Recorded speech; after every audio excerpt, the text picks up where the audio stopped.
There's a lake in the heart of Asia that holds 1/5 of all the world's liquid freshwater. It's more than all the 5 Great Lakes have together.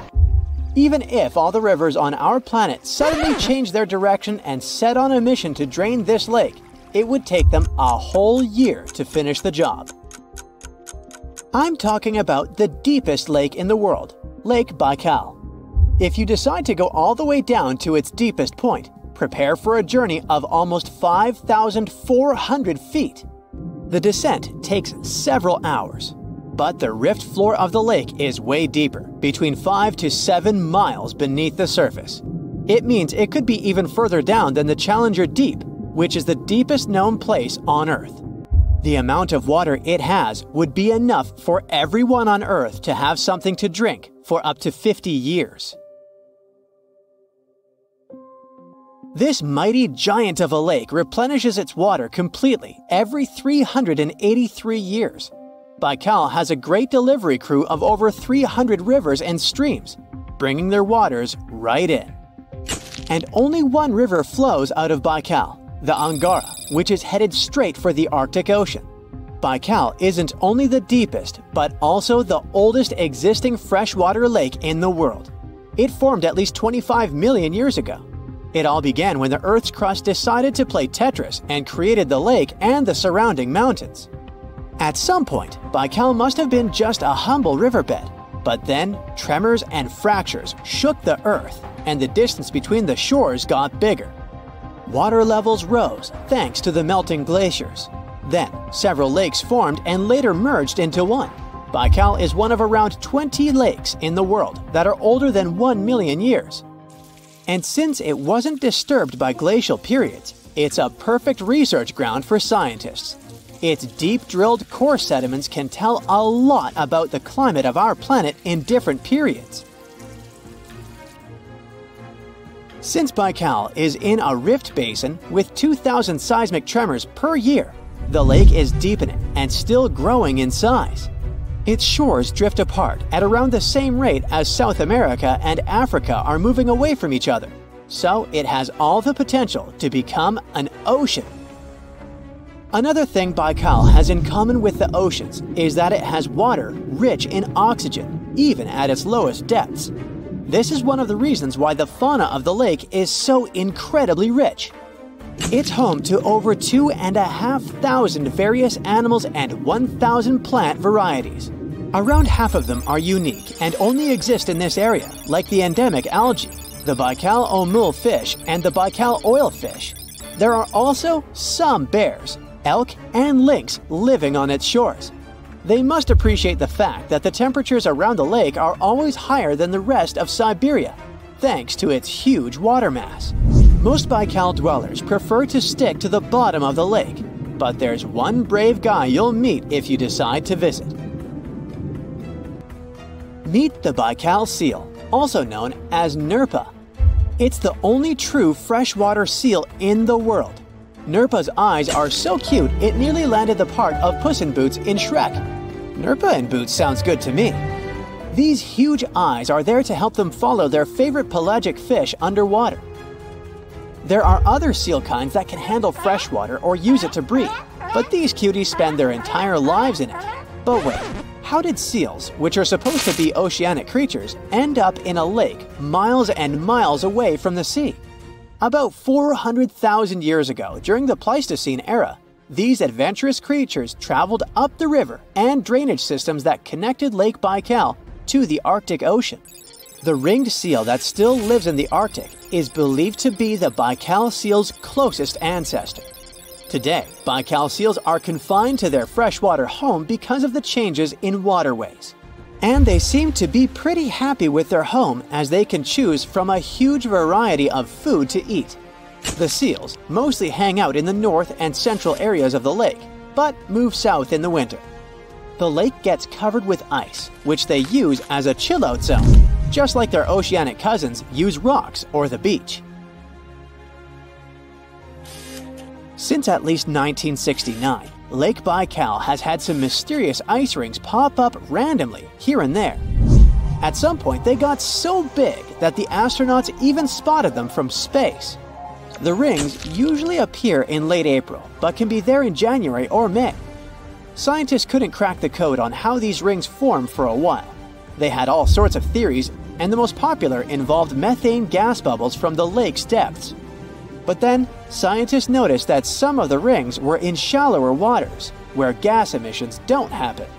So, an international team of scientists decided to solve the mystery. They traveled to Lake Baikal, drilled holes in the ice, and dropped sensors into the water. In 2016, when they started the research, they heard that 2 vans had gotten stuck in the mysterious ice rings. Once they had analyzed the data from the sensors, it turned out that the secret behind the rings was warm eddies flowing clockwise under its ice cover. The currents were less intense in the center of the eddies, so the ice above them was thicker at the edges. The waters of the lake are so clear that you can see some extremely deep parts up to over 130 feet down. This is thanks to the surrounding mountains that send off melting ice right in. Plankton that live in the lake also helps clean the floating debris. When this crystal clear water freezes, it forms an unusually thick and see-through layer of ice. The wind likes to play sculptor on Baikal and creates one-of-a-kind pieces of art here. It picks up water, which, of course, freezes into the most unusual designs. Frozen bubbles and icicles you've never seen before. The location and geography of the lakes and the cycles of melting and refreezing create the perfect conditions for this ice workshop. And you can even see rocks that seem to be floating. The bottom of the rock freezes to the surface of the ice. Then, the strong winds wear away the surroundings, leaving a perfect pedestal for the rock. If you think the floating rocks look eerie, how about Baikal's version of the Loch Ness Monster? The local Buryat people have a legend about the water dragon master that lives in the lake. A dragon is believed to be the most powerful creature living on Earth in Asian mythology. They believe there are 4 dragons living in the 4 seas, each responsible for one of the cardinal directions. Baikal is the North Sea in this story. The image of this dragon is supposedly etched in ancient petroglyphs on the cliffs of Baikal. There's also a hefty stone slab that looks like a monument dated back to somewhere between the 3rd and the 9th century BCE, depicting a mysterious water monster. Imagine the stories this stone could tell, echoing the whispers of a bygone era and leaving us to unravel the enigma of the Baikal cliffs. The legend says that a local warrior was chasing the dragon. He finally reached the largest Baikal island of Alkan. He was ready to face and defeat the dragon, but the beast turned into a beautiful girl, and they got married. That's one unusual twist to a classic defeat the dragon and take the girl story. So, local legends describe that dragon as a giant sturgeon with an almost gator-like snout and armored body. In reality, the mythical monster must be one of the many huge fish living in the lake. They can afford to grow to several feet in length thanks to the high levels of oxygen in the water. Beluga sturgeon can weigh several thousands of pounds, lives up to 50 or 60 years, and never stops growing. Let's check out one interesting town surrounded by mountains and woods in upstate New York. This place sits right on a big lake, and the city is called Lake George. People like to come here to go fishing, boating, and take up other water activities. You can meet many fishers, athletes, and a screaming man standing by the shore. Lake George is one of the most popular places in the northern part. Wait a minute, what? A screaming man? What does it mean? Yeah, people come to the shore, look towards the lake and the mountains, and just scream loudly. It looks pretty weird from the outside. Here's a young guy screaming, then he leaves, and a girl stands in his place. She starts screaming too, and then she offers you to do the same. Okay, you come to the spot where she was standing, turn towards the water, and shout. Wow! The sound of your voice echoes back to you. You hear yourself as if the sound wave passed through a giant megaphone. Your scream sounds distorted. It's unbelievable. You get closer to the shore and start screaming again. But this time, the magic is gone. You hear your usual scream. You return to that point, and here's the sound of your cry rising to you again with an echo. But how does this happen? Look where you're standing, the girl tells you. You're standing on a round concrete platform with an engraved image of a compass. Right on the compass, you see a blue map of the lake. In the center of this pattern, two compass lines intersect and form the X symbol. Anyone who stays in this exact spot and shouts towards the lake will hear an incredible echo of their voice. It's as if your scream is coming back to you from another dimension. But the most exciting thing is that people standing nearby don't hear it. They see you as just a screaming person with an ordinary voice. They can hear the echo only in this X spot. Scientists still can't explain this acoustic phenomenon or figure out the reason for this behavior of the sound waves.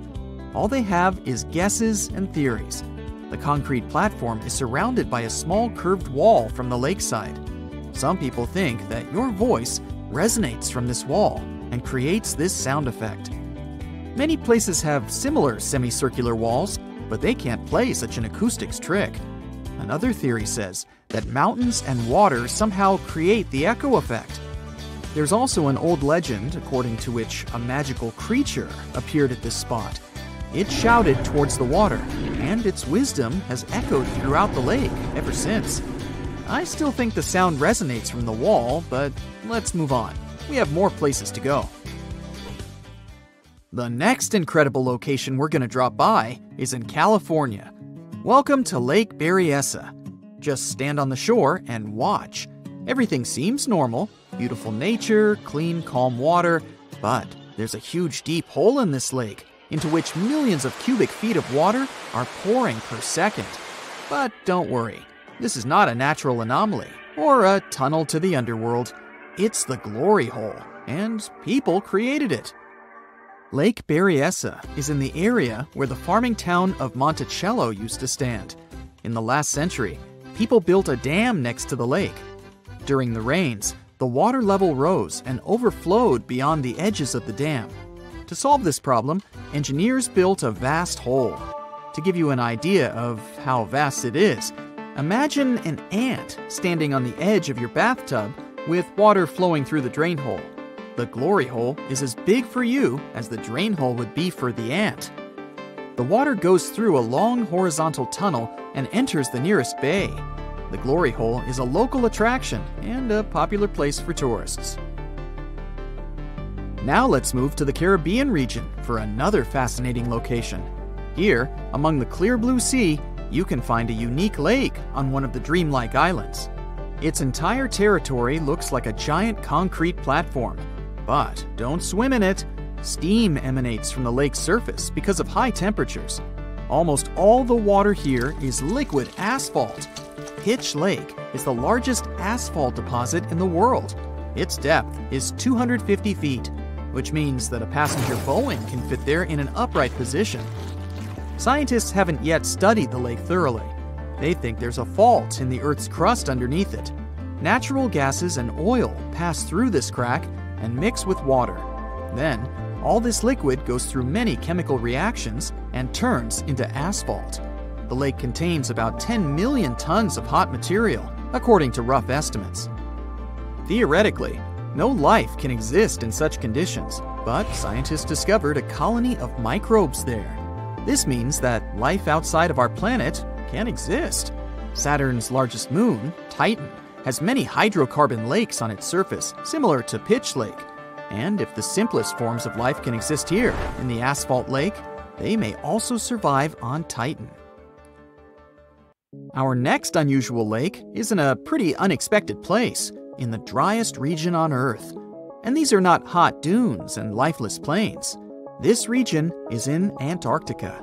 A dry area is not where it's hot, but where there's almost no precipitation. The desert is not heat and sand, but the absence of life. Some areas of Antarctica meet these two criteria. It's so cold here that a mug of tea can freeze in a minute. But the lake we want to see doesn't freeze. Although it's not even a lake, but a pond, because of its tiny size and depth of several inches. It resembles a large puddle of icy water. It doesn't freeze because Don Juan Pond is one of the saltiest reservoirs on the planet. Salt prevents water from turning into ice. But the most interesting thing is the lake's origin. Scientists still don't know how it appeared here. Our next stop is in the southern part of Tunisia. In 2014, a strange lake appeared out of nowhere, right in the middle of the desert. No one knows when the lake was born, since this part of the region is sparsely populated, and people don't live in the area around the lake. Shepherds passing by were the first to have noticed the lake. They told the locals about it. A few hours later, hundreds of people came to the place to swim in the clear, cool water. The lake became a popular place, but after a few days, something strange happened. The water turned dark green. The locals didn't care about this and continued to bathe in the lake. But when scientists and geologists arrived at the place, they immediately declared that the water was dangerous. They said the lake was stagnating. It didn't refresh itself from underground streams, and the rains didn't feed it either. The water became moldy and dirty, and then turned green. The lake contained algae and a lot of harmful bacteria dangerous to the human body. Scientists also found out that the land in this region had phosphate deposits. This substance can decay and become radioactive. But the locals didn't take the scientists' words seriously. Just imagine that you're wandering in the desert under the scorching sun and notice a cool green lake.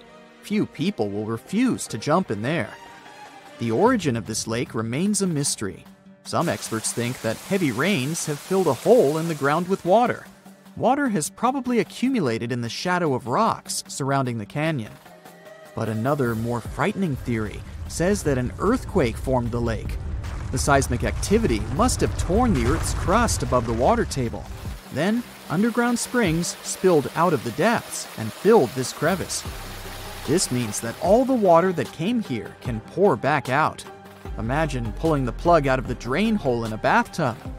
Any small earthquake can make the lake's plug fly out. In this case, the gap can take all the water back underground. So let's hope there won't be any swimmers in the lake at that moment. In Utah, in the middle of the desert, there are striped ponds that seem to be something from another world. The color gets even more dramatic, contrasting with the red Moab desert. The ponds have those stripes because of the evaporation. The more water there is, the more vibrant the blue shades appear. The electric blue color is artificial, though. People add cobalt blue dye, so the water absorbs more sunlight and evaporates faster. As the water disappears, the crystals of salt and potassium are left behind, which are gathered later for chemical production. You don't want to swim in there. Another unusual lake that has its looks thanks to evaporation is Spotted Lake in Canada. In winter and spring, it looks just like a regular lake. But in summer, when the sun gets scorching hot, some water evaporates, but small pools of minerals are left behind. The polka dot spots are usually green, yellow, and bluish. There are no two similar pools. They all have different colors and sizes. Don't get too close here, this place is quite sensitive. Now, if perfection is something you're after, head to Northern Ireland. The place, called the Giant's Causeway, has no extraordinary waters, but the surrounding stones and columns look so smooth and impeccable that it's kind of hard to believe they were created by nature. All those cracks were formed thanks to a volcanic eruption. But the legend has it the site was made by a mythical giant named Fin McCool. He must have been really cool. In Turkey, there's a spectacular site called Pamukkale, which means Cotton Castle in English. Again, legend has it that giants had something to do with it. This time, they left some cotton there to dry, and it later turned into those stunning formations. Scientists kind of disagree with it and claim that it's all about minerals left by the thermal waters. It's up to you who to believe, but there's one undoubtable thing. This place with turquoise thermal water has no look-alike in the world. If you ever pop in this place, don't miss a chance to take a look at ancient Roman ruins left there. Back in 1802, humanity spotted something they never saw before – the pink water. Nope, it wasn't some fancy strawberry lemonade or something. It was an actual source of flamingo pink water. Meet Lake Hillier, located in Western Australia. It's not hard to guess that it attracts people because of its unique color. It never changes and stays pink throughout the year. No giants spotted adding pink dye there, so this time it's all about algae, bacteria, and high salinity. It's totally safe to swim there, but nobody can do that. Regular tourists just can't visit it. Turns out Lake Hillier isn't the only pink water source out there. In Senegal, there's Lake Retva, which looks almost exactly the same. It looks like an extra-large milkshake for the same reasons: high salinity and algae that loves salt. These algae produce red pigments to help absorb sunlight, so the lake color gets even more intense in the dry season. The notorious Thor's Well isn't as dangerous as they say, but it looks a bit scary at high tide. The water fills it from underneath, bubbling and bursting up. Then this vigorous spray of water goes back into that hole, so it seems endless. One more place that depends on tides is Mont Saint-Michel in Normandy, France. The magnificent castle is surrounded by water, but not permanently. Choose the time wisely, it all depends on the moon. The highest tide can be seen 36 to 48 hours after a full moon. Chances are, if you come there at the wrong time, you'll see nothing but a couple of puddles. The Budagaika crater in Siberia looks like a doorway to the neither. It's about a half-mile long and nearly 300 feet deep, and it never stops growing. The deeper it gets, the more layers it has. They show what our planet looked like thousands of years ago, as the slumps reveal the used-to-be climates. The crater appeared back in the 60s, and it all started because of rapid deforestation. Trees no longer cast shades on the ground, and it got hotter. The permafrost melted, the soil cracked, and the crater appeared. In the middle of the Atacama Desert, Chile, you can spot a super weird thing. The rocks rise out of the sand right in the shape of a hand. No giant here again, just a sculptor-artist who made it. Some desert rocks can even walk. Walking rocks, also known as sailing rocks, can move on their own and leave long tracks across one of the valleys in California. Scientists even installed GPS navigators on some of them, and they showed those rocks can move pretty fast. Many researchers believe it's all about temperatures. At night, the desert almost freezes over, and the sheets of ice formed underneath melt during the day, so the rocks literally slide. Gippsland Lakes, Australia, can glow at night. Bacteria get agitated in the water when the algae bloom, and their movements give that bioluminescent effect. Still, the beauty of red algae bloom is extremely misleading. Red algae contain high levels of ammonia, so think twice before diving in. It's safer to enjoy the scenery on the shore. Just a tip, you should probably do that with your nose closed. The decaying algae doesn't smell like roses. Phew. Water often glows because of bioluminescent jellyfish, and so do caves. In New Zealand, there are glowing worms that emit greenish-blue luminescent light. You can see these guys only in total darkness. These worms are carnivores, and the main reason why they glow is to attract prey, so beware. They also make webs, just like spiders. To see them, head to the Waitomo glowworm caves. There are even guided tours. Chocolate hills? Yummy! The name is explained by colors. Those hills in the Philippines have a range of brown and green colors. Have you seen a green chocolate though? This spot has such a sweet nickname because the foliage gets brownish in the dry season. The hill shape is so regular that it's often mistaken for being artificial. Still, these are just some uplifted coral deposits, appeared because of rainwater.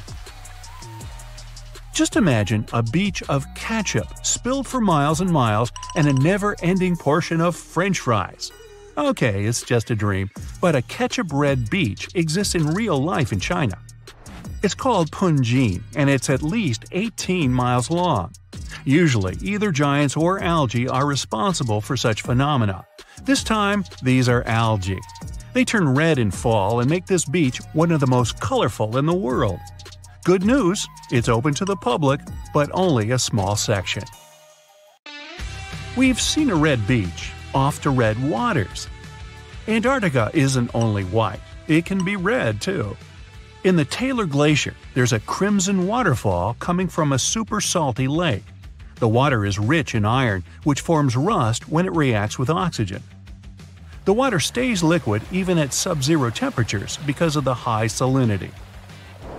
Glass Beach in California is another beach that looks so incredible that many people don't believe it's not made by humans. Well, they're partly right. The glittering, colorful glass stones used to be bottles dumped into the ocean. The waves took these bottles, broke them down, polished them to perfection, and voila! The beach is ready. Another thing created by accident is Fly Geyser in Black Rock Desert, Nevada. An energy company was drilling the soil in search of geothermal water, and boom! Today it's a scalding fountain of green and red water rising up to 5 feet high. Well, let's play a guessing game. Why is the water colored? It was a random giant walking around who added some dye in there. Or it's the thermophilic algae. Right, it's all about the algae again. In western Venezuela, locals living close to the Catatumbo River aren't afraid of lightning because they see it almost every single night within the clouds. It starts at around 7 p.m. and doesn't stop until dawn. The everlasting Catatumbo lightning once stopped for a few months, from January to March 2010. It was probably due to drought. No magic algae in this river, guys. Many believe it's just because of cold and warm air currents meeting around the area. Now, this island may not have incredible natural phenomenon, colorful algae, or even giants, but it has an enormous population of cats, which makes it literally the best place in the world, if you like cats. Cat Island in Japan has quite a plain story. Back in time, people would go there in search of silkworms. Mice feed on those worms, so cats were a must there. If tourists come there, they can stay in cat-shaped cabins. Clever. Naturally, no dogs are allowed there. Oh, and if you want to make a donation, you can always feed the kitty. A strange lake appeared in India 52,000 years ago. It was formed here literally out of nowhere. I recall it was a Wednesday. Anyway, for tens of thousands of years, people came up with various scary stories about the lake. Some locals believe this place was cursed. Others think that the lake's bottom hides the gateway to the underworld. But those are all legends. The real reason for the appearance of this Lonar Lake is even more surprising. At first, scientists were sure that the lake was an ancient crater of a long-extinct volcano. It's in a balsam field made of 65-million-year-old volcanic rock. But then, geologists conducted a detailed analysis of the soil and water and found that Lonar Lake had a space origin. Geologists found a unique glass inside the lake that forms only with a strong impact and energy release. 52,000 years ago, a huge meteorite weighing 2 million tons fell into this place. It was almost 6 times heavier than the Empire State Building. The striking power was so high that the volcanic rock melted and turned into glass. Perhaps the bottom of this lake still contains particles of this giant meteorite that flew to us from the distant space depths. Okay, we have a lake created by a space object more than 50,000 years ago. But even this is not the strangest thing about it. In 2020, the locals noticed that Lonar Lake had turned pink. In just a few days, the salt water mysteriously changed its color. Biologists and geologists immediately took water samples to the Scientific Research Center. The detailed analysis showed that the water contained an increased level of unique microbes. They accumulate on the surface and emit some pink pigment. Soon these microbes settled to the bottom, and the lake became transparent again. Also, rains help the water go back to its usual appearance. These microbes color the lake and make the pink plumage of flamingos even brighter. The birds get food from the Lonar Lake and absorb these pink bacteria. Now, Lonar Lake is a popular place among tourists. But this is not the only thing that may surprise you in India. Our next stop is a small village with about 2,600 people located in a hot rainforest. The locals are very hospitable. They welcome not only tourists, but also one of the most venomous reptiles on the planet. King cobras are crawling in almost every house in this village. Locals are happy to see them as if they were their pets. People share water and food with these animals. They even give the reptiles a special corner where they can relax from the scorching sun. Ah, cobras crawl in houses, schools, and even on the streets. Humans and reptiles are used to each other and feel safe. There has never been a case of a cobra attack in the village. It's the only place in the world where these venomous reptiles live in such harmony with people. Now, imagine a town that consists of many little united villages. The residents are all engaged in agriculture. They know how to extract water from ground rocks, and they bargain well. The town has been thriving for several centuries, and people live happily in it. Then, one day, everything changes. All the residents quickly pack up their stuff and run away from their homes. Overnight, the town becomes abandoned. It is a real story that happened in the state of Rajasthan in 1825. And still, no one knows why the people disappeared from there. The most popular version says that the cruel local ruler collected large taxes from the locals.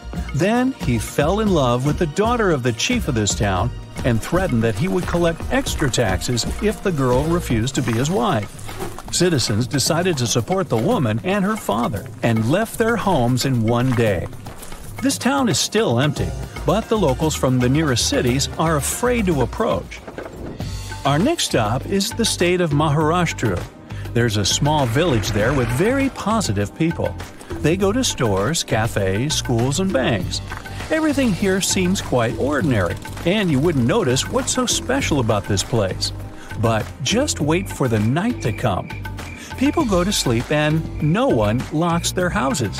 There are no locks at all in this village. The door of any building is always open here. The owners leave the shops, cafes, and libraries open. When locals go to work, they don't lock up their homes either. They don't hide money and jewelry. The reason for this is the complete absence of thefts. The villagers are sure that anyone can get into serious trouble for stealing. According to a legend, about 300 years ago, after prolonged rains and floods, a large black stone slab appeared in the center of the village. This slab symbolized an Indian mythical creature that watched over the locals. At some point, people stopped locking their houses because they knew that no one would dare to commit theft in that creature's face. In 2015, a police station was opened here, but almost no one has reported an incident since then. The building doesn't even have doors because the police don't keep anyone there. Another fantastic place in India is a village in the state of Assam. Hundreds of locals prepare here for an unusual celebration every now and then. They arrange a magnificent wedding ceremony. They set the table, dress up in beautiful costumes, and bring gifts. And all this for the newlyweds. But instead of people, frogs get married here. Locals hold weddings for wild frogs to summon rain. The incredible thing is that the ceremony looks just like a real wedding. The fun can last all day until late at night. Now, there's one dangerous and inaccessible island in India. You can find it in the Bay of Bengal. It's called the North Sentinel. It's a small piece of land that looks like a tropical paradise. But you won't be able to get there. Since 1956, nobody can travel to this place. The Coast Guard is always sailing around and patrolling the area. The reason for this is the local Sentinelese tribe. This tribe lives isolated from the whole world. They don't know about modern technologies, the internet, or television. For centuries, the Sentinelese have lived on their own, away from civilization. And the people from India want to keep it that way. Anyone who approaches their island is welcomed by the tribe with a flurry of spears and arrows. And it doesn't matter if you're coming by boat or helicopter. Another reason why you can't get on the island is the Sentinelese immune system. The Coast Guard is trying to protect the local tribe from possible diseases and infections that outsiders can bring with them. The locals have no immunity from the flu or even a simple cold. They don't know what that is. Also, there are coral reefs and limestone around the island, which significantly complicates the passage of large ships. Despite all the prohibitions, many people tried to get to the island. In 1880, one officer accidentally discovered this island. He went ashore and found a noble soil ideal for growing coconut palms. The officer also noticed several huts on the island, but didn't dare meet the locals.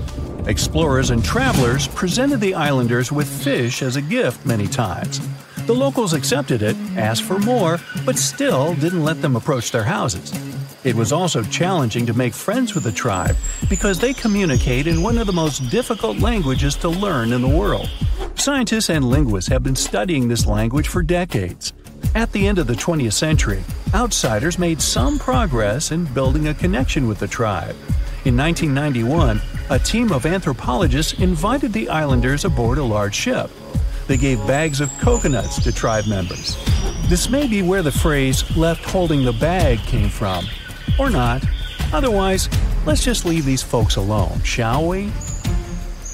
In 1991, somewhere in the lush jungles of central Vietnam, a local logger found a mysterious hole among the foliage and bushes.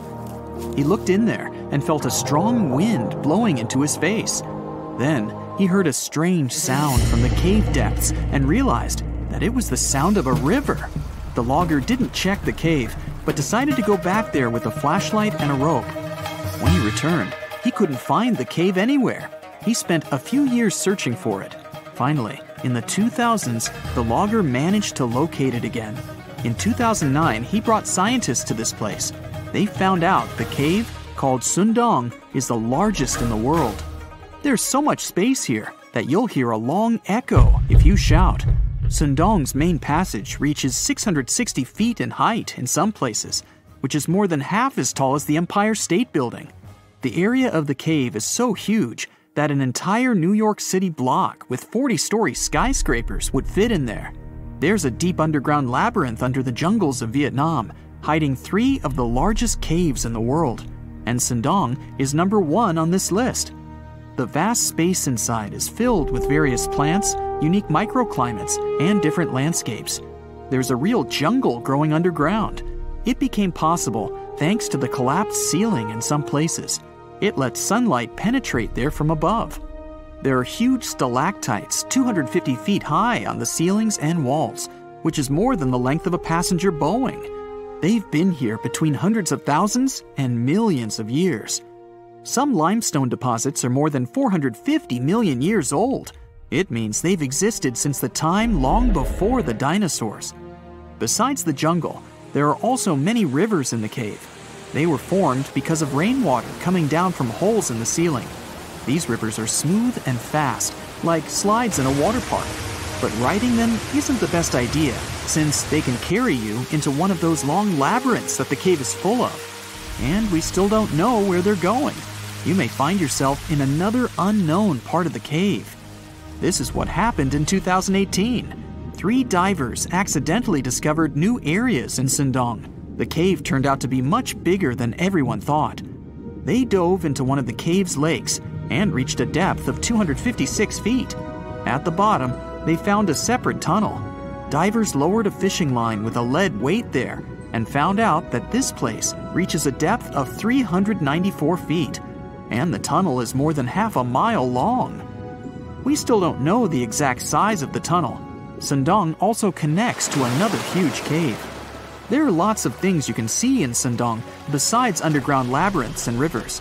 You can find spacious ruins with lakes, and you can walk for hours along dark mountain corridors. This place is strikingly beautiful, but dangerous at the same time. And the coolest thing is that you can take a walk here. Since 2013, Suong Cave has been open to tourists. It's not just an easy walk to take some selfies though. The expedition to the cave lasts for several days. For the first day and a half, you'll explore the 3rd largest cave in the world. And only after that, you'll reach Sundong. The path will take you through rivers, dense jungles, mountains, and rocks.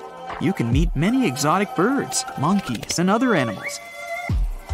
And according to many people, the way to the cave is even more impressive than the cave itself. When you reach your destination, you'll spend the next few days exploring Sendong. Together with other tourists, professional guides, and porters, you'll be sleeping in tents in different places in the cave every day. You'll see some stunning landscapes and, get ready for this, 400-million-year-old majestic fossils. There are also dark rooms with lakes that are good for swimming. Such adventurous expeditions become more popular every year. People who visited the cave call it the most amazing place they've ever seen. Another amazing cave is located in Indonesia, on the island of Flores. It's quite small, but holds amazing things inside. In 2003, a group of scientists discovered ancient artifacts here, including fossils of primitive tools, such as sharpened stones. Scientists realized that hundreds of thousands of years ago, this place was home to our distant ancestors. Then they found a very unusual female skeleton. That woman was only 3.5 feet tall. This is the height of the waistline of an average adult person. That woman had no problems with her spine or with the development of her bones, though. This and other skeletons found in the cave belong to some unknown human ancestors. Scientists called this species Homo floresiensis, or simply, Hobbit. The woman's weight was about 35 to 79 pounds. Analysis of the skull and bones showed she was about 30 years old. Hobbits probably lived on Earth between 190,000 and 50,000 years ago. There's a chance they met the ancestors of modern humans. The next cave is in Turkey. Imagine that you live in an old house and decide to make some repairs. You throw all the old stuff out of the rooms. The last place to sort out is your basement. You've hardly ever visited it and have no idea what's hidden there.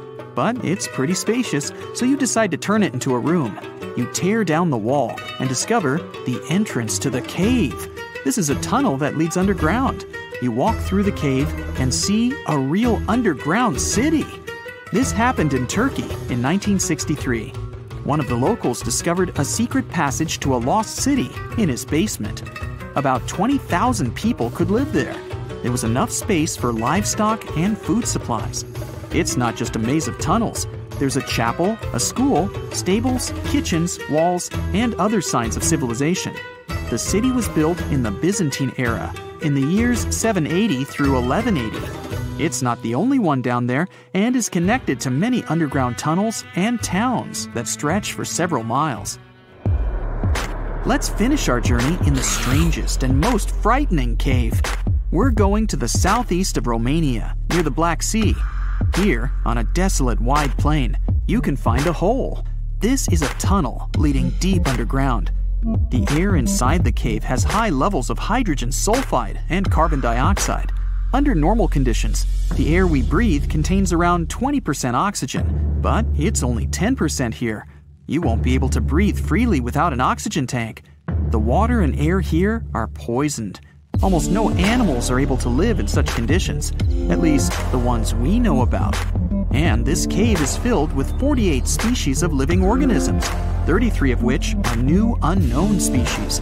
Creeping things that live here can scare you, especially if you're afraid of bugs. Strange white snails and white spiders are crawling along the walls. An unknown species of leeches and transparent shrimp are swimming in the water. White millipedes with huge mustaches are creeping on the ground. Here you can also meet an unknown kind of scorpion with a transparent white body that doesn't look like any other kind of scorpion. Nothing here looks like ordinary animals at all. All creatures in the cave are white or transparent. They don't have eyes, but they have long paws and antennae whiskers that help to navigate in space. Plants can't live here without sunlight and clean air. This means that oxygen isn't produced in this place. So how do these creatures manage to survive? The answer is in the water. The surface of the lake and puddles here is covered with strangely moving foam. This substance is a living organism. It consists of 1 billion bacteria called autotrophs. Ordinary plants absorb carbon dioxide and use photosynthesis to produce oxygen. This cave is filled with carbon dioxide. Autotrophs absorb it and secrete tiny food particles. Bacteria feed on these particles. Larger organisms then feed on those bacteria, and so on. In the end, there's enough food for everyone. This process is called chemosynthesis. It's like photosynthesis, but uses water instead of sunlight in its chemical reactions. In this cave, evolution has created a completely unique biological system, separate from the rest of the world. On the outside, the surface of this lake looks like the aftermath of a disaster. Empty tree trunks spike out of the turquoise waters. The lake is surrounded by mountains, making it a quiet but unsettling place. But those who dare to swim under these dangerous waters will soon discover a whole new world. This isn't the beginning of a fairy tale. It's the actual story of Kayindi Lake, located in Sati, Kazakhstan. Back in 1911, an earthquake caused a major landslide in this location. The valley created eventually filled up with rainwater, practically submerging the forest. The trees that are located above the waters might look very sad, but beneath the surface, they remind you of an underwater forest. Since the waters are crystal clear most of the time, you can still see this fascinating view even from its shores. The ice-cold water makes this lake so tricky and, at times, even dangerous. And don't forget about all the algae, plants, and submerged trees that can rapidly become risky obstacles. Hey, I enjoy a steamy hot bath, but this boiling lake I'll tell you about now is really the stuff of scary dreams. It's located on the Caribbean island of Dominica, and its waters have temperatures between 180 and 197 degrees Fahrenheit. And that's just around the edges, since no one has ever dared to reach the middle of the lake to measure its core temperature. It's true that the heat can go down from time to time, but you never know when these waters may start to boil again. The place is also dangerous because of the gases it releases, such as carbon dioxide. It doesn't smell nice, trust me, but that's mostly because of the sulfur stuck in the steamy air. This seemingly calm lake also carries a dangerous surprise. Lake Manan, located in West Province, Cameroon. It's one of the few erupting lakes on the whole planet, similar to a volcano, and most of the time it does so without any warnings. Its last eruption dates back to 1894, when it caused serious damage. The chemical mechanism of such lakes works like a can of soda that you shake before opening. There are risky gases on the bottom of the waters, so any disturbance on the surface may trigger their eruption. Natron Lake in Tanzania may be beautiful to watch because of its unique reddish coloring, but it's definitely not a place you'd want to take a swim in. While the water is extremely salty, it also combines with algae, which, by the way, are responsible for the coloring. And that's not even the riskiest thing about it. Natron Lake has pH levels so high that they become corrosive. If you dampen a piece of dyed material in this lake, it'll soon be stripped of its color. These high levels of acidity can also cause serious problems to the human skin. It's not all bad for some creatures, as Lake Natron is the only home to over 2.5 million small flamingos. These acidic and brackish waters support their survival, so it's no wonder they like to stick around. Lake Nicaragua's danger factor has less to do with chemistry and more to do with its inhabitants. It's located on the border of Costa Rica and Nicaragua and is the largest freshwater lake in Central America. When you first look at it, you won't think it can be dangerous, but because of the bull sharks inhabiting it, I wouldn't recommend taking a swim. Sharks tend to be unpredictable and at times intimidating creatures. Plus, they will eat everything if needed. Scientists initially believed this species of shark was only found in this lake, but they soon discovered that people had seen the same sharks in the Caribbean Sea. These astonishing creatures not only cross a distance of over 120 miles to get here, but can also adapt to freshwater, something not all fish can do. Belize's Great Blue Hole may seem alluring to divers. I mean, it has a gorgeous deep blue color and is pretty close to the mainland, about 62 miles. The problem is that beneath the surface of these tranquil waters is a mixed-up series of tunnels which contain many types of coral and other wildlife. These caves are what makes diving through the Great Blue Hole tricky. More so, specialists discover that deeper into the waters there are fewer and fewer creatures. Why? Because of a hidden layer of hydrogen sulfide that spans over the whole width of the sinkhole. Since there's no oxygen, no creature can ever survive this deep into the hole. Lake Lanier is the largest lake in the state of Georgia. It has a lot of visitors each year, about 11 million, so that's about the same number as visiting the Louvre Museum in Paris. Despite its popularity, a lot of accidents happen on this lake, and nobody knows for sure why. One of the explanations may lie beneath the surface of this mysterious lake. There's a lot of debris and rubble in there, along with random objects that have been tossed in, like boats, lawn chairs, and even fishing wire. All this creates a tricky underwater obstacle course. With the added low visibility on the surface of the lake, this place can become risky to navigate. Another one of those lakes that looks like someone might have overdone with editing is the Grand Prismatic Spring, located in Yellowstone National Park, which stretches into the states of Wyoming, Montana, and Idaho. Swimming here is completely prohibited. Why? It's 189 degrees Fahrenheit in the center, almost close to boiling temperatures, and the outermost ring reaches around 131, hence the colors. Since the center of the water is way too hot for any life to make it, there's nothing clouding the surface. The lack of any living organisms here creates that vivid blue that looks almost painted over. On the small Mediterranean island of Cyprus, there's not a lot of rain during the summer. That's why some bodies of water here become so dry that in certain areas they get covered in a layer of baked salt. It's the case for the Larnaca Salt Lake. Now don't be fooled by the eerie landscape. These lands can easily become a trap. That's because it's easy to get confused about what's actually a dry surface and what's just a thin layer of salt on top of water or mud.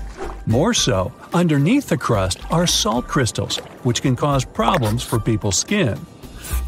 Samisen Hole is one of the most dangerous places to swim in the whole of Thailand.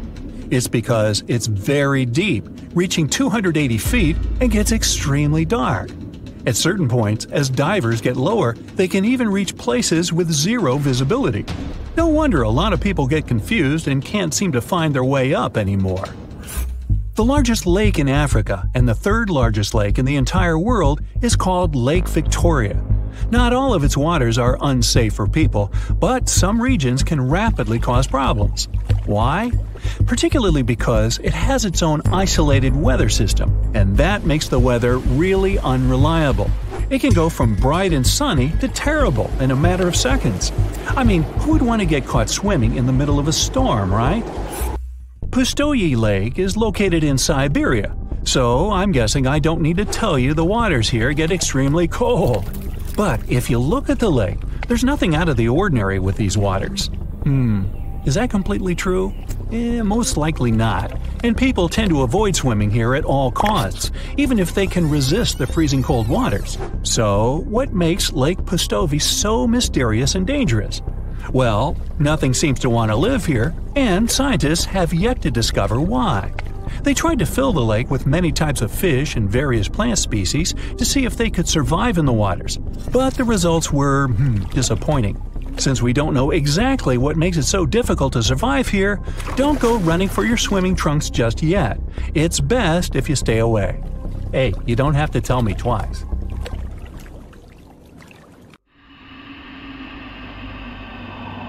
You're walking along a hot desert under the scorching sun. You run out of supplies. There's no more water. You dream about rain, but there are no clouds in the sky. With each step, you lose more and more strength and fall. You notice a small pond nearby. Is it real water or just a mirage? You can't get to your feet, so you crawl there. The water is getting closer by the minute, but not because you're moving towards it. It's the water approaching you. In a few minutes, the pond area increases. Here, you're already in it. A small lake is formed, 60 feet deep, at the place where the piece of desert was. This real event happened in 2014 in the Tunisian desert.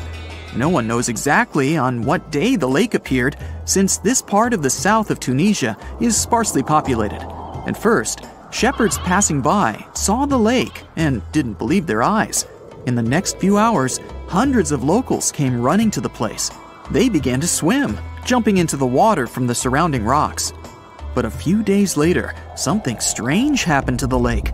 In the beginning, it was a crystal clear turquoise blue color, but then it turned dark green. people didn't attach any importance to this and continued to swim. They shouldn't have done that. The scientists and geologists arrived and immediately announced that it wasn't safe to swim in the lake. Muddy green water means the lake is stagnating. It's not refreshed, it's not fed by underground springs. Now the lake is filled with algae and a lot of harmful bacteria that can cause serious diseases. They also found out that this region of Tunisia is filled with huge deposits of phosphate. This substance can disintegrate and leave radioactive traces. The lake can be carcinogenic, toxic, and hazardous for any living organism. But people didn't worry about this too much. They walk in the middle of the desert, while the sun heats the air to 104 degrees Fahrenheit. Most of them are unlikely to refuse to jump into cool water, despite the warnings of scientists. Until now, no one knows exactly the reason for the appearance of the lake. Some scientists believe the lake was formed because of heavy rains. The lake is surrounded by rocks and is located inside a canyon. The water could just accumulate after each storm. Some geologists think an earthquake was the cause of the lake. A small seismic activity provoked the rupture of the Earth's rock above the water table, and through this hole, all the water splashed out. And if this theory is correct, then the lake can be pulled back underground through cracks. This is the same as when you pull the plug out of a drain hole in a filled bathtub. Any small earthquake is like pulling the plug out. Therefore, if you find yourself in these places, don't swim in this radioactive lake. We're going to the Caribbean Islands region. Among the clear blue sea, you can find a unique lake. It's located on one of the Paradisiacal Islands. You may not even notice the lake right away. The entire territory may seem like a huge concrete platform, but the main thing is not to step on its surface. Pitch Lake is a lake filled not with water, but with liquid asphalt. This is the largest asphalt deposit in the world. Steam is coming from all over the lake as it's hot. The depth of this lake is 250 feet. An entire passenger Boeing could fit there in an upright position. The lake is not fully studied, but scientists believe there's a deep fault in the Earth's crust under it. A huge amount of oil seeps through it. It passes through various chemical compounds and turns it into the asphalt. According to rough estimates, there are about 10 million tons of hot material inside this place.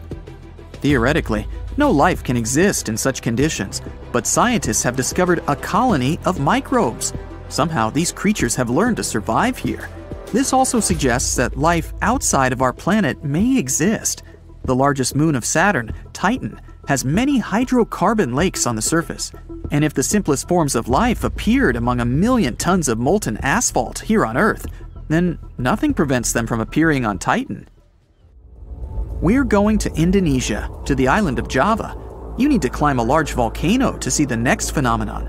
The volcano is overgrown with grass and trees, but it doesn't seem to be sleeping. Smoke is pouring out of its mouth. You climb to the top and see a clear lake instead of boiling magma. The blue sky is reflected in its bright turquoise surface. But don't try to jump there. This lake is filled with acid. The magma inside volcanoes comes from the deep bowels of the Earth's crust. The incandescent liquid consists of many molten metals and chemical compounds, and the lake is filled with particles of these metals. In addition, the volcano emits sulfur dioxide gases. When they combine with metals, they form a beautiful turquoise color. You'd better come back here at night. In some places, a lot of sulfur is concentrated. These accumulations come out of the lake and come into contact with the air. When this happens, everything around bursts into bright blue flame. It's safe to observe this from the side, but don't get too close. Nearby, on this island, there's another acid lake. It also releases sulfurous gases into the air, which are easily ignited when in contact with oxygen. And when this happens, the gases burst into a bright blue electric flame. It's difficult to see the flames during the day. At night, you can see these flashes from afar. Our next location is Australia. You start the drone high above the forest area. Among the green, dense forests, you can see a bright pink spot. It's our lake. This time, the beautiful pink color may not stop you from swimming. You can relax here and take beautiful photos. The lake attracts thousands of tourists, but scientists have only recently been able to find out the reason for the unusual color. At the bottom of this salty lake in Melbourne, special algae grow and secrete a red pigment. In combination with sunlight, high temperatures, and a small amount of precipitation, it turns the lake pink. By the way, Australia is not the only place with such a phenomenon. There are lakes with a pink tinge of water all over the world. You can find them in Senegal, Bolivia, Kenya, and many other countries. The water of these places is also salty and contains the red pigment of unusual algae. We leave the hot beaches and fly to cold Canada. Here, we see a frozen Lake Abraham. We step on the ice and notice huge frozen bubbles inside. They resemble jellyfish, and there are thousands of them there. This is methane. It's a highly flammable substance. The grass, leaves, pieces of trees, and any organic substances that fall into the lake become food for a lot of bacteria that emit methane. Upon contact with frozen water, methane turns into tens of thousands of frozen balls. When the ice melts, the bubbles burst and sizzle. This phenomenon can also be observed on some shores of the Arctic Ocean. There, the size of the bubbles can reach several times more than balloons. It's a beautiful sight, but it's not safe, since methane ignites when it contacts with air. We're in the coldest place of our journey. It's Antarctica, near the driest desert on Earth.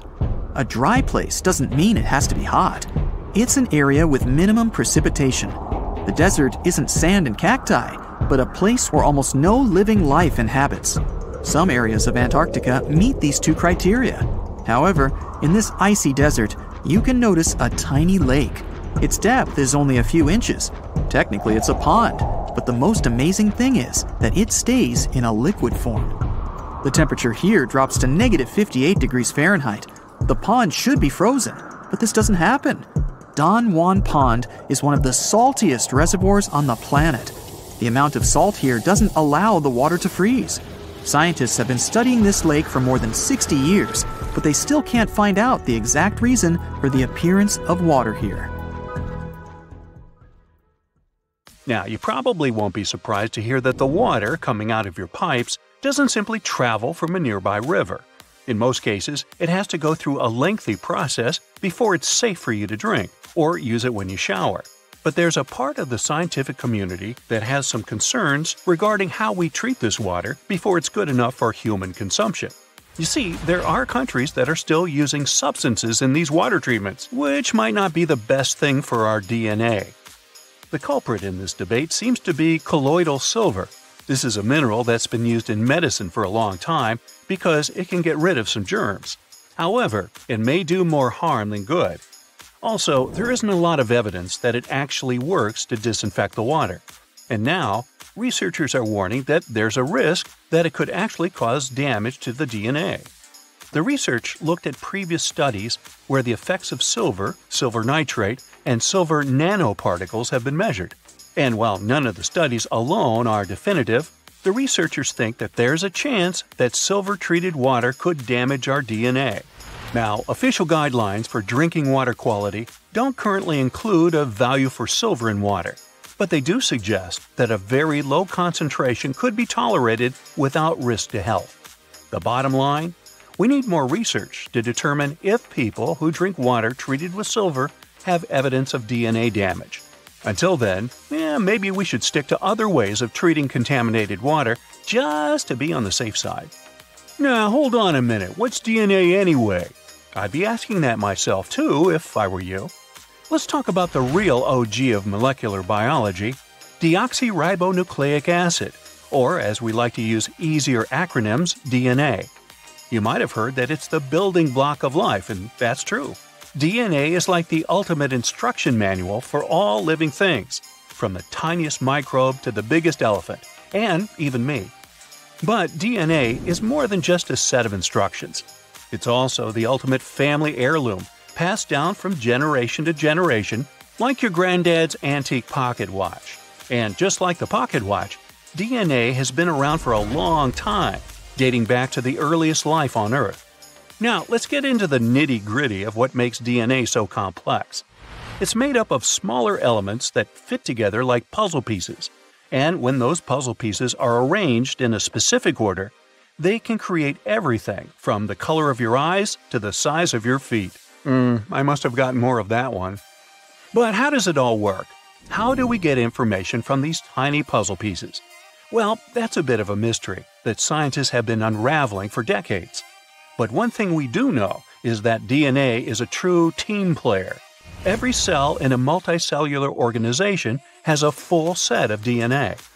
The interesting part is that on an average day, our precious strands of genetic code can get pretty shaken up. A single cell can suffer up to 10,000 mishaps in its chromosomes within just 24 hours. But don't worry, most of these little accidents get fixed up good as new, like a handyman with duct tape. However, some of this damage can result in permanent errors, also known as mutations or rearrangements, that can lead to some not-so-fun conditions in the human body. In fact, some studies suggest that DNA can get damaged by some of the most surprising things, like salt, for instance. Turns out that if we could technically sprinkle too much salt on your DNA, it could cause some serious damage. But don't worry, it's not all doom and gloom. As soon as the salt level gets lowered, those breaks start getting repaired. The only thing is, scientists are not exactly sure where these breaks are happening or what kind they are. And speaking of salty environments, there's a tiny microbe varmint called halobacterium that lives in the Dead Sea and can teach us a lot about biotechnology and even life on other planets. That's because this little critter is quite the overachiever. In fact, halobacteria may hold the key to protecting astronauts on a mission to Mars from one of their greatest threats, space radiation. This can be harmful to the DNA in astronaut cells, potentially causing illnesses. But halobacterium appears to be a master at repairing damaged DNA, and scientists want to learn from it. The researchers at the University of Maryland have conducted a series of experiments to test the limits of halobacterium's power of self-repair using cutting-edge genetic techniques. Even after having their DNA completely fragmented, these little organisms are able to reassemble their entire chromosome and put it back into working order in mere hours. But why is halobacterium such a tenacious survivor? Well, it turns out that it naturally lives in some rather inhospitable places, like ultra-salty bodies of water, such as the Dead Sea. In this area, most sea life would quickly shrivel up and fade away. But halobacterium has evolved to cope with this salty lifestyle, and this could explain why it's so good at surviving radiation and other types of damage. In some experiments, the researchers exposed halobacterium cells to beams of intense UV radiation, which would have completely destroyed most microbes. Yet 80% of the halobacterium cells survived and went on living and reproducing just fine. In other experiments, they used a vacuum chamber to expose cells of halobacterium to a space-like environment, and the tiny cells became trapped inside salt crystals, which protected them from additional damage. Some scientists even claim to have found living cells of halobacterium encased in salt deposits that are more than 250 million years old. If true, this could have profound implications for the hunt for microbial life on Mars, given the data from the Mars Explorer rovers Spirit and Opportunity that suggest the Martian surface once had pools of salty water. Now, if you think about it this way, sure, salt and salt water in particular can damage DNA. But it can also help us understand more about how we can survive in harsh environments. There's still a lot we don't understand about human DNA, that's for sure. But did you know that you and I share a whopping 99.9% of our DNA? We're almost genetic twinsies. I mean, think about it. You might have a dashing smile or a gorgeous head of hair, while I might have the most adorable dimples or the ability to recite every line from my favorite TV show. It's true. But at the end of the day, we're all made up of the same basic building blocks. It's that 0.1% of DNA that sets us apart and what makes life interesting. We also might have more in common with a cabbage than we'd like to think. Turns out that our DNA is 50% the same as that leafy green veggie. But don't worry, it's not like you're going to start sprouting leaves or anything. Actually, it's pretty cool to think about how every living thing on Earth evolved from the same ancestor over 4 billion years ago. and that ancestor was probably just a tiny single-celled organism with a coil of DNA. From there, it evolved into everything, from teeny-tiny bacteria to humans with trillions of cells. Now, how about our closest animal relatives? Well, that award goes to chimpanzees and bonobos. Recent studies have shown that bonobos share just as much of our DNA as their chimp counterparts. But here's the kicker. Despite sharing about 99% of our DNA with these primates, we humans still act and look a lot different from them. Well, some of us. The researchers who sequenced the bonobo genome found some small yet intriguing differences in the DNA of the three species. These differences might just be the key to unlocking the mystery of why these wonderful creatures don't behave or look like us, despite being such close relatives. Actually, I have a cousin who acts pretty much like that. So, you're getting ready for your adventure in the land of ice and fire. But before you switch your phone to Volcano Explorer mode, hear me out. You need to pack properly to get the most out of your trip. Now, never underestimate the Icelandic weather. It doesn't matter if you're going there in May or January, you can expect all seasons in one trip or even one day. If you're going in summer, pack both light and warmer layers and some good hiking boots. You'll definitely need a waterproof and windproof outer layer. Don't be shy to bring an insulated winter jacket. It's always better to take them off than not have it and freeze. One more thing you need to know about the Icelandic summer is that between June 15th and June 30th, you can expect something known as the midnight sun. The sun doesn't set until after midnight, and even then, it barely goes below the horizon, so it looks more like the evening twilight. Unless your accommodation has extra dark and thick curtains, you might have trouble sleeping when it's so light outside. That's why it's a good idea to pack a sleeping mask. And for the daytime, you'll definitely need sunglasses and sunscreen. Or you could just pop by in December when it's only light for 4 hours and 7 minutes a day. Winter temperatures aren't as terrible as you might think, but the snow and wind coming from all directions make things worse. So focus on staying warm and dry. An insulated jacket, another warm layer or two, thermal pants, reflective waterproof pants to stay dry and noticeable in the snows, a good warm hat, and sturdy boots will literally take you a long way. Ice cleats as an add-on will help you stay stable on icy terrains. Spring and fall are pretty short, just like my dad, and the weather is also super unpredictable. So the same set of items you'd pack for winter will do. Even if you're going to Iceland in the coldest weather, definitely pack a swimsuit. Iceland's sea isn't the warmest in the world, but you'll need that swimsuit for outdoor pools and hot springs the country is full of. Since all the pools are heated with geothermal energy, they're always warm. The locals and tourists swim in all sorts of weather conditions, yes, even in the snow. The Blue Lagoon is the most famous geothermal spa. It uses seawater coming from around 6,500 feet underground, and it comes with useful earth minerals. Once it gets heated up by a nearby geothermal plant, a mix of ocean and fresh water pours into a lava pool at a temperature of around 102 degrees Fahrenheit. It gets its postcard-worthy turquoise color from the silica in it, reflecting sunlight. Definitely bring a reusable water bottle for the trip. You can refill it with tap water since it's perfectly safe and healthy. The country is full of pure springs and glaciers, and that high-quality water goes to every tap. There are 0 chemicals in it, so it's officially some of the clearest kinds of water in the world. All you have to do is wait a bit when you change from hot to cold water. Hot water also comes to Icelandic homes straight from the spring and is heated by geothermal sources. The sulfur in it makes it smell like rotten eggs. Although it's yucky, it's totally harmless. Bottled water is overpriced and it literally comes from the same tap.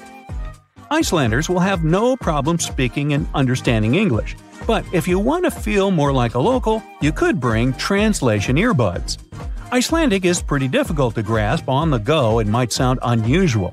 The language has less than 500,000 native speakers, but they're super proud of it, and it keeps growing. Instead of borrowing words from other languages for new concepts, they create new words or repurpose some old ones. The Icelandic for computer, for instance, totally translates as the number oracle. There are over 130 ways of saying wind, and 112 of them are written on a wooden walkway from the calmest to the strongest wind, just in case you want to learn them. There are also some concepts the English language just doesn't have. For example, this – window weather.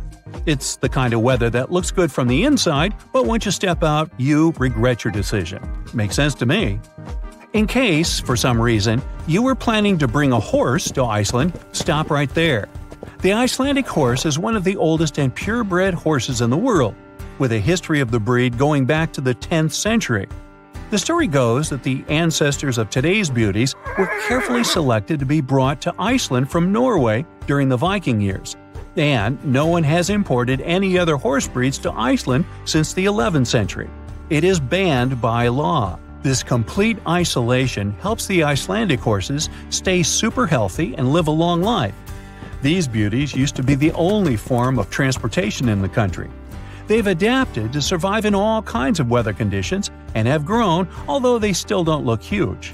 And when you see it, never call it a pony. It can offend the locals. Now, I don't want to be the one to tell you, but your wish won't come true just because you threw a coin in one of Iceland's thermal springs. The signs forbidding throwing coins are all over the place for a good reason. The coins keep hanging in crystal clear waters, ruining the natural look of geysers and pools. Plus, researchers have proved that coins and other trash can change the color of the thermal water for good. That's precisely what happened in Yellowstone. The Morning Glory pool changed its color from tropical blue to green with orange and yellow hues. If you don't want that to happen to the beautiful Icelandic landscapes, then keep the coins for souvenirs or in your pocket. Now, elves are a big deal in Iceland. About half of the population believes in their existence. The local folklore sees elves as the hidden people who live in the lava fields. When someone wants to build something in one of those, they have to take into account the elves' opinions. Yes, these guys have a spokesperson who comes to meetings. Sometimes road construction is even diverted around boulders where the elves live, so not to disturb them. These little guys go house hunting during the winter holiday season. And it is 13 elves called the Yule Lads who bring the young generation of Icelanders their gifts. If you want to learn more about the elves during your trip, you can sign up for Reykjavik's Elf School. You'll get textbooks, a legit elf diploma, and tea with cookies as a bonus. They might seem like a regular photo prop, but these little pyramids of rocks actually have a name and history. The humans of the past used to build cairns to be used as kind of a GPS system long before the concepts of cars and GPS was even created. Travelers marked certain spots along their routes to help other wanderers find the path. They used to be the only way of marking the routes, and you can still find them all over the island. Iceland, of course, has GPS now, but it's illegal to move rocks from the cairns because they're considered an important part of history. Plus, some hikers still use those pyramids for navigation. So, if you randomly build one of those, hikers can easily get lost as they'd follow the wrong route. Oops! Now, if you want to bring a good gift to your new Icelandic friends, a book is a great idea. For many years, the country had the highest rate of publishing books per capita in the world. On average, 1 out of 10 Icelanders publishes a book in their lifetime. There's even a special book-giving holiday. Icelandic sagas go back to the 13th century. Writers create their sagas even on napkins and coffee cups. Each geyser and waterfall has its own tale about heroes and heroines attached to it. You can also scan barcodes on public benches to listen to audiobooks on your smartphone. Cool.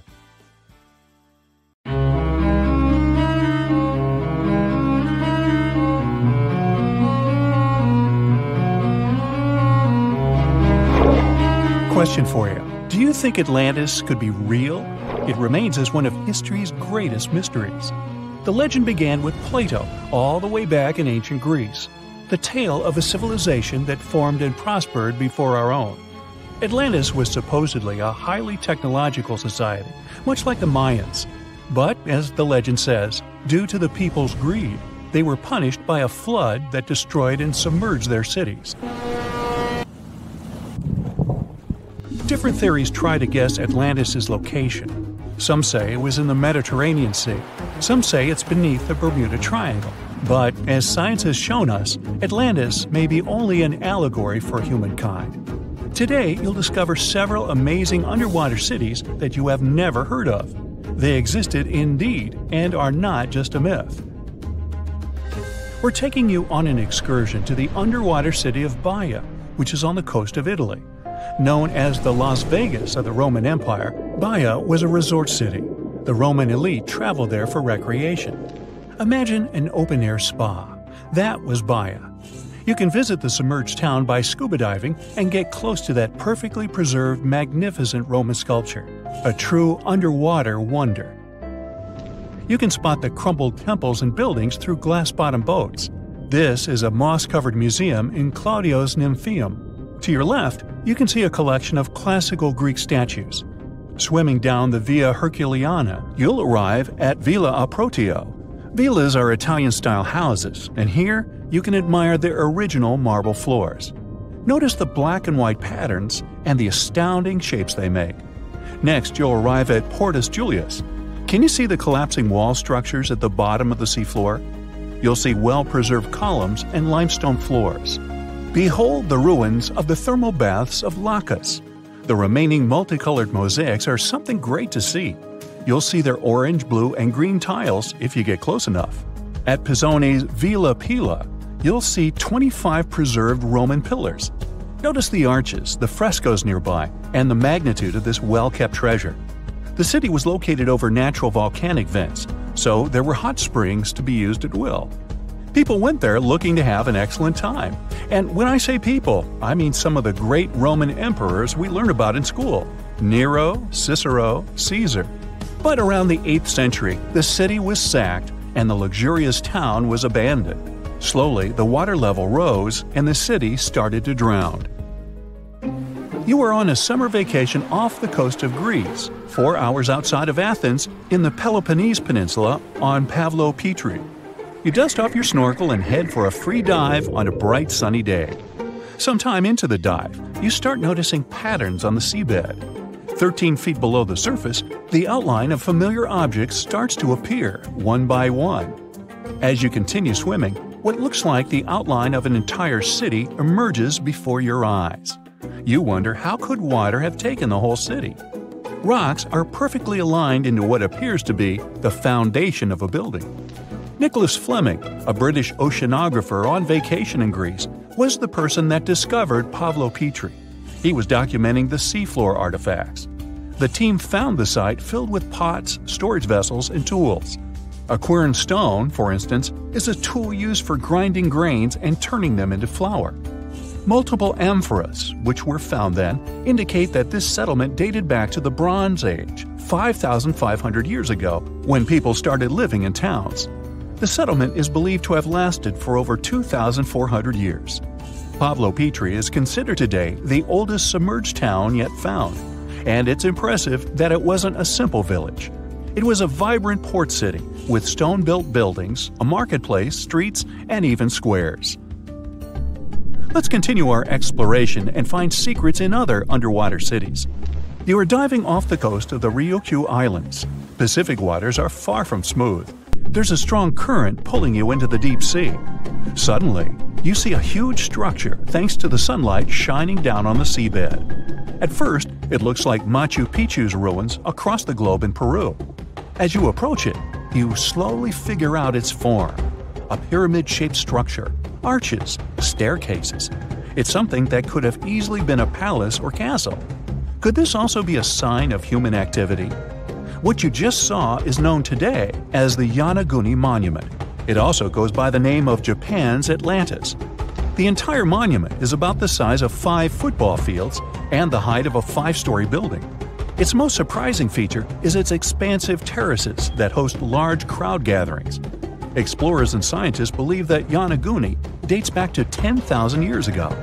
But whether it is a man-made structure or a natural formation is still under debate.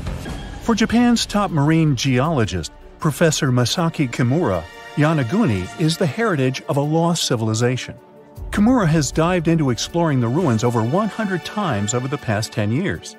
According to him, there are clear signs of human activity down there. The Triangle Pool, located on the monument's surface, is a triangle-shaped concave that is a historical symbol of water fountains in the region.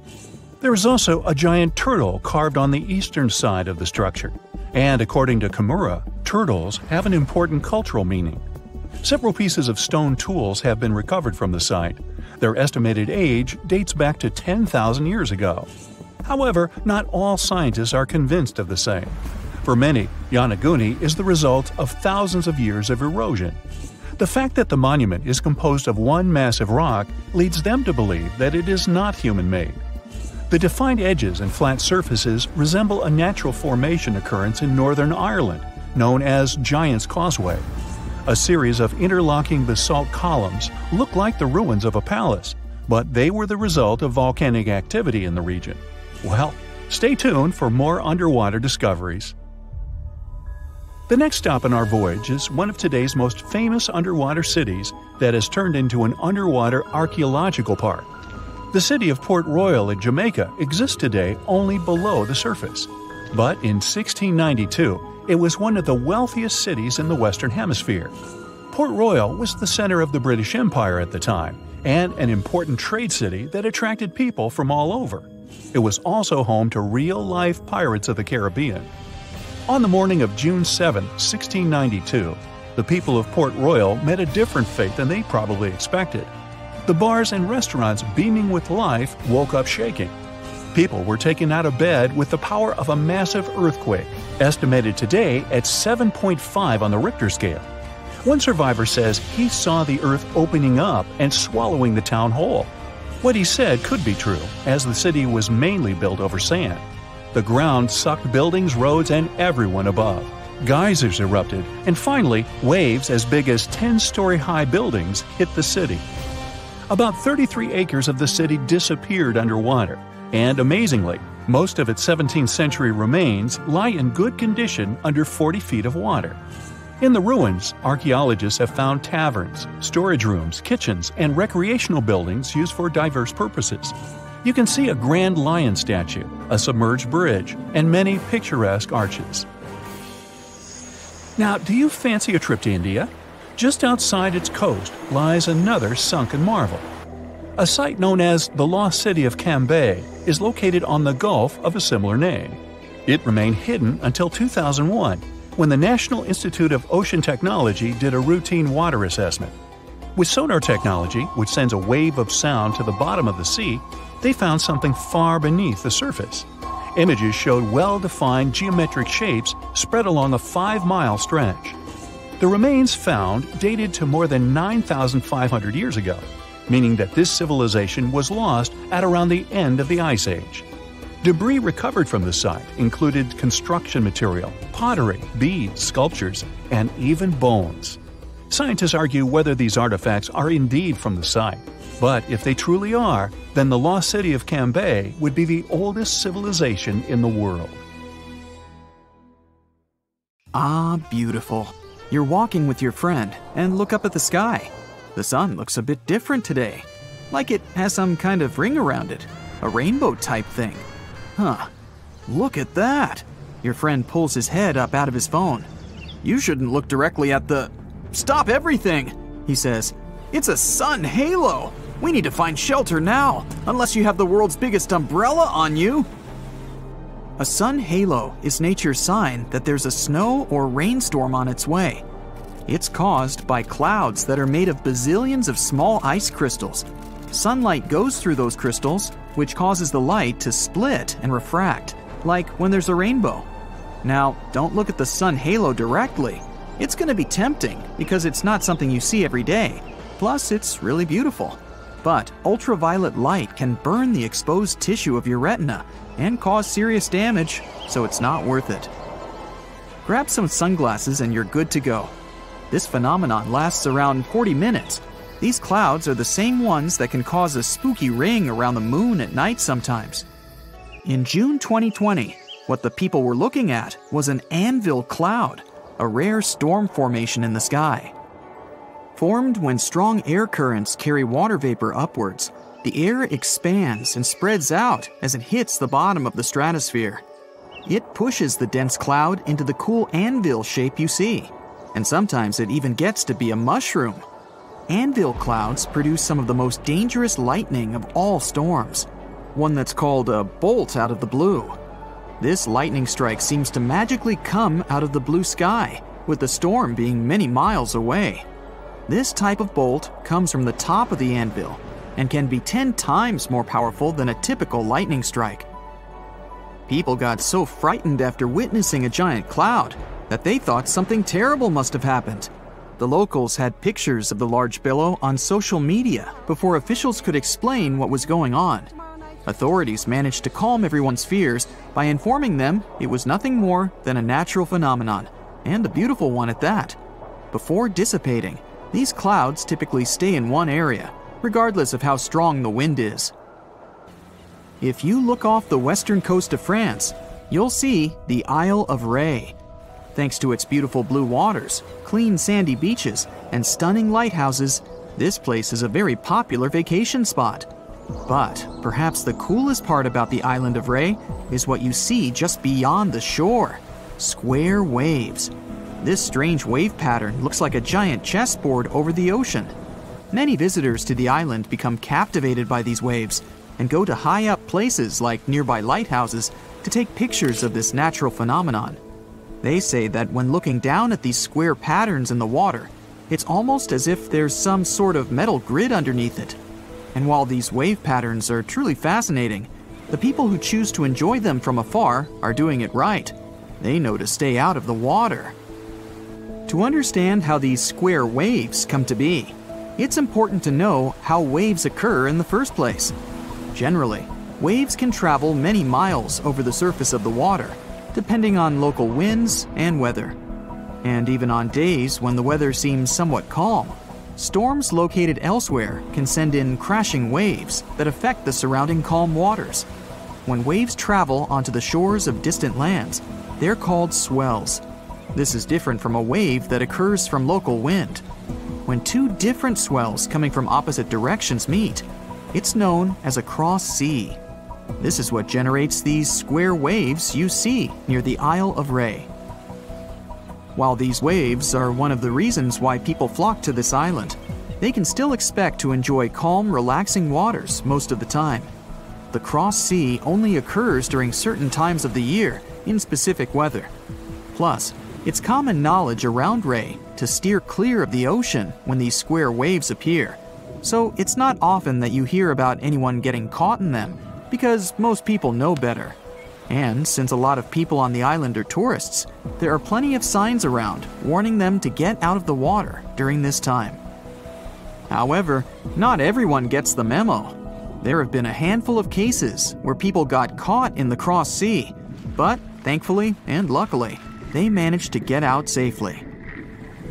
These square waves have become somewhat famous over time, given that there's really no other place in the world that boasts a cross sea like this one. In fact, no one has ever spotted square waves anywhere but the island of Ré. However, there are swells that can be found throughout the oceans in the world, and a cross sea can take place. But if the angle they approach each other at is more shallow, the wave may actually look like it's coming from the same direction, even when it's not. Not to mention, swells can slowly lose momentum as they drift further and further away, so their crest, or the top of the wave, appears more round and less jagged. The island of Ré's specific wind and weather patterns are literally the perfect storm and create a cross sea that people can clearly recognize. It's 2009 in Italy. A man was hanging out in his kitchen. Then he saw some flickering lights. He knew just what to do. He moved his family to a safe place. A couple of seconds later, a massive earthquake hit the whole region. His family survived thanks to his quick reaction. He knew these flickering lights were actually a sign of an upcoming earthquake. People have been seeing these mysterious lights for ages. Some thought it was some kind of sign coming from space. Scientists never used to take them seriously, but after the invention of photography, more and more evidence of these strange lights appeared. Soon, they realized the connection. The lights appear, and pretty soon, the earthquake hits. After a bit of digging around, they actually found some records of these earthquake lights from hundreds of years ago. There were bluish flames coming out of the ground right before an earthquake. Oh, creepy. The Christmas Island crab is part of an amazing phenomenon once a year. Their migration period is determined by the phase of the moon and the first rainfall between October and February, although the precise date can't be predicted. Once the crabs have been prompted, they leave their homes amongst the forest and migrate in massive hordes towards the sea. Numbering in millions, a sea of red crabs is observed as they make their journey across the island, creating roadblocks and making their way to the ocean. There, they lay their eggs and then make their trek back, returning to the forest until the next year. There are bridges in the Indian state of Meghalaya that are created entirely of living tree roots. The bridges are made up of tangled thick roots that are strong enough to hold over 50 people at a time. The Khasi and Jaintia tribes became masters in the art of growing these insane bridges. They need them to cross the streams below with ease. Some of these root bridges are over 180 years old. To make them, the members of the tribes care for the roots until they grow long enough to reach the opposite bank. It can take as long as 10 to 15 years to grow a bridge. In the process, the roots become tightly entwined with one another. This is how the bridges get so strong. And once a bridge is fully grown, it can last for over 500 years.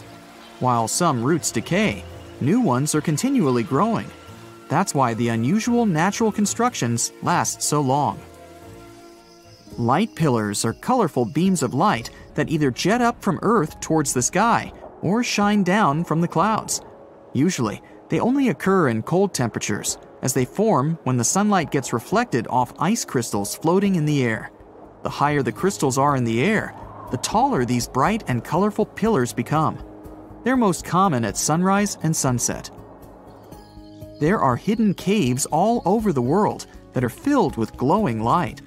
This light comes from hundreds of glowworms that have made a cozy home in the caves. Some of the caves are more than 30 million years old, and most of them can be found in New Zealand and Australia. The worms themselves don't actually glow, but baby worms, called larvae, form silk strings made out of mucus. These strings form nets. It's these nets that can illuminate the entire cave. Their purpose is to attract flies and other tasty insects for the glowworms to munch on. Rainbow trees are 100% a real thing. Hailing from the Philippines and Indonesia, these colorful wonders are called rainbow eucalyptus, or rainbow gum. The rainbow hues are created by the contrast in colors of old and new bark. As the thin surface layers of bark peel away, they reveal newer ones with brighter, more eye-catching colors. The brand new bark is green. Then it changes to purple, then red, and finally brown. This is because the trees contain a substance called chlorophyll. It makes the bark green. As each strip of bark ages, it loses chlorophyll and slowly changes its color. Any experienced lifeguard will warn you about the scariest phenomenon a beachgoer can face. It's not sharks or poisonous jellyfish or anything like that. It's a totally natural phenomenon called a rip current. A rip is a strong current on the surface of the ocean that flows quickly away from the shore, pulling unsuspecting swimmers with it. Average rip currents move at a speed of about 1 to 2 feet per second, but really strong ones can pull you out into the open ocean at an astounding 8 feet per second. Even the best Olympic swimmer wouldn't be able to get back to the shore against such a mighty current. A lot of beachgoers who can't swim prefer to stay in waist-deep water because they feel safe when their feet are touching the bottom. But that's no safer from these currents because a rip can easily sweep you off your feet and yank you away from the shore. If you can't swim, this can end very badly. One of the most popular misconceptions about rip currents is that they pull you underwater. In reality, a rip won't drown you, it'll simply carry you away from the shore. Another widespread myth is that if you get caught in a rip current, it'll keep pulling you into the ocean forever. Yes, a rip can pull you quite far into open waters, but even in the worst case scenario, you won't find yourself miles away from the shore. you'll probably just have to swim a pretty long way to get back to the beach. It's also entirely possible that the rip itself will bring you back. That's because 90% of rip currents move in giant circles. They flow from the shallow waters to the open ocean and then back again. There's also a misconception that if you don't see a rip current, you don't need to worry. But these things can come out of the blue, like if several waves coming from different directions crash into each other. Boom, now you have a riptide. If the beach you're at is infamous for rip currents, always be extra cautious. To do that, you need to know how to spot a rip current. It often looks like a calm, sometimes darker patch of water between breaking waves. At first glance, it seems like the best place to enter the water. But don't let the tranquility deceive you, because you might inadvertently pick the most dangerous place to swim. The main reason many don't survive getting caught in a rip current comes down to panic. When they find themselves suddenly being pulled away from the shore at a high speed, terror ensues. They start flailing and trying to swim against the current and wear out all their strength. You need to conserve energy. Do not attempt to swim against the current towards the shore. Even the weakest rips move faster than you can swim. Don't waste your strength and energy. Remember to hold your hands up to the lifeguard's attention and signal that you need help. After that, you have two options. The rip may just spit you out into the open ocean or bring you back to the beach if it's circulating. Once you no longer feel the current pulling you, wait for rescuers or even swim back to the shore. Just make sure you're swimming around the rip. The second option will only work for really good swimmers. If you're one of them, you can try to swim parallel to the beach to get out of the current. In some cases, it's possible to break free this way. Canada is known for its snowy mountains, untouched forests, pristine lakes, friendly, helpful people, eh? And that delicious maple syrup. Now they get to add something else to the list: the world's oldest water. Back in 2016, researchers drilled down 1.9 miles and found an ancient pool of water at Kidmine, Ontario. The water was believed to be at least 2 billion years old. Not fresh water. The water was found bubbling up in caverns deep underground, inside the 3 million square miles of the Canadian Shield, one of the world's largest geological continental shields. The area endures very little plate tectonic activity, possibly explaining how the water remained untouched for so long. Scientists and researchers analyzed the water and found dissolved gases of helium, argon, xenon, and neon, untouched by any outside source. There were even traces of microbes dating back billions of years. This was a stunning find for science that allowed us to gaze back in time at a lost world. If life-supporting water can be found miles below the Earth, it could be possible to find the same thing on other planets, like Mars, Saturn, and Jupiter's moons as well. Point Nemo is the furthest point from land on Earth, officially called the Oceanic Point of Inaccessibility, kind of like my parking space. It's so far from land that the closest humans to it are usually astronauts. The International Space Station orbits the Earth from around 250 miles away, while the closest populated spot to Point Nemo on Earth is more than 1,670 miles in all directions. Since its real title is a bit long, it was nicknamed Point Nemo after Captain Nemo from Jules Verne's 20,000 Leagues Under the Sea. Nemo means no one in Latin, which suits this area perfectly because there's no people around. The Crooked Forest is found in Gryfino, Poland. It's a grove of 400 unusually curved pine trees that were planted around the 1930s. They bend northwards at a sharp 90-degree angle from the tree's base, but then remarkably turn back to grow straight up into the sky. Some of the curves reach out 3 to 9 feet sideways, but the trees are healthy and many grow to nearly 50 feet tall. These crooked pines are surrounded by a larger forest of straight-growing pines. There's no explanation as to why they're bent the way they are. The theories for this strange development range from weather conditions to human intervention, but no one knows for sure. The Hamza River is one of the longest and widest rivers in the world, and it sits right underneath the Amazon River itself. At a depth of 2.5 miles, this river flows a little more than a trickle compared to the Great River above it. The push of the Amazon River's water into the Atlantic is around 35 million gallons per second. while the Hamza only manages 1 million gallons per second. Either way, there's no choice but to go with the flow. Around the same length as the Amazon itself, 3,700 miles, it's the width that stunned the science world. It's 125 to 250 miles wide, compared to the Amazon's width of about 1/2 mile to 60 miles wide. The Cave of Crystals was discovered in 2000 when miners drained water from a zinc mine in Chihuahua, Mexico. The state, not the dog. What scientists found was an enchanting cave filled with colossal gypsum crystals that were larger than 33 feet and over 3 feet wide. They were so pure that scientists were unable to work out how old they were, but researchers believe they discovered a 50,000-year-old sample of bacteria inside one of the crystals. Also known as the River of Five Colors, Caño Cristales is one of the most amazing natural wonders in all of Colombia. The area is filled with waterfalls, pools, and caverns, but the river itself is the true wonder. Every year, between June and November, the river hypnotizes spectators with amazing yellows, greens, blues, blacks, and red shades to create a liquid rainbow.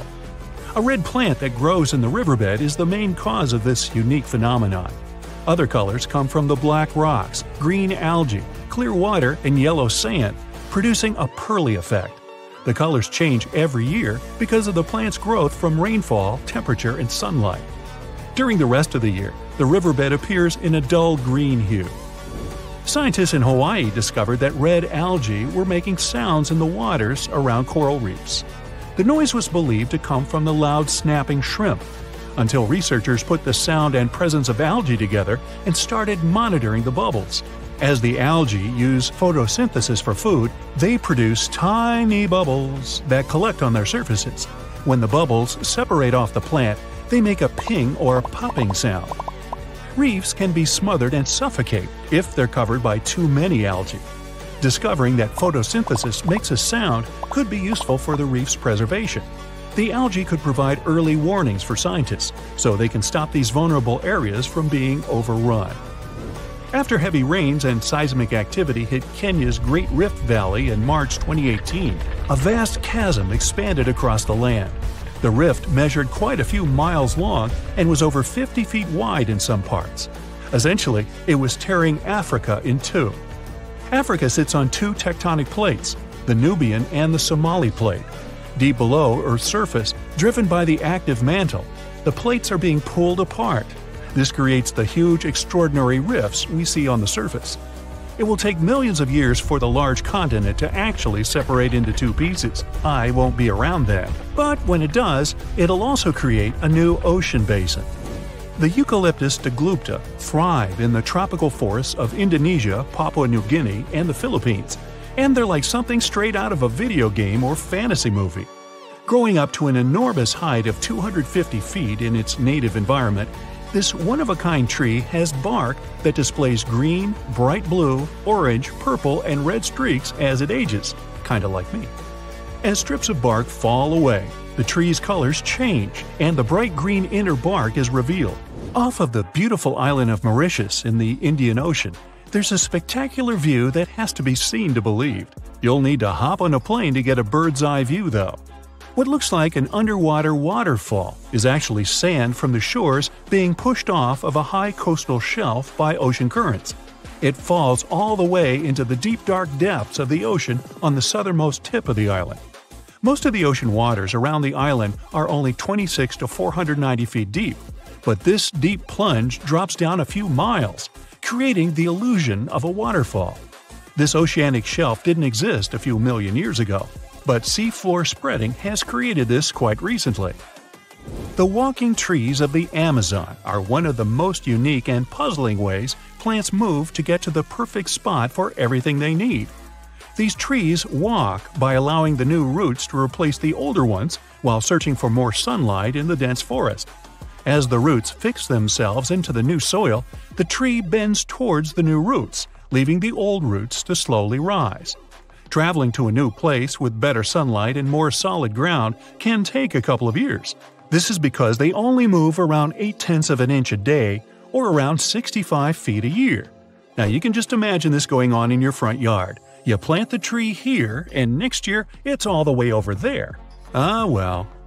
Down in southern Costa Rica, 300 stone petrospheres are dotted all over the forest. Some weigh as much as a bowling ball, while others can be up to 15 tons. Their purpose and how they were made so long ago are lost to us. Discovered in the 1930s, a lot of them were removed and transported around the world. It wasn't until the 1970s that we began to preserve and protect these stones. While the stones are mostly a mystery, archaeologists know they're made from granodiorite rock, similar to granite. If they were carved by a civilization, their near-perfect shape must have been made by chiseling away with small stones. Ethiopia's Danakil Depression is an environment that looks like it belongs on another planet. Filled with lava pools, bright neon-colored hot springs, and vast salt flats, it's also the contender for the hottest year-round temperature of 93 degrees Fahrenheit.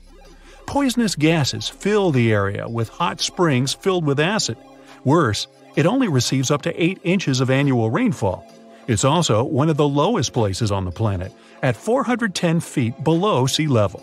No wonder it's one of the most inhospitable places on the planet. Hey, sounds great. No crowds. Let's go.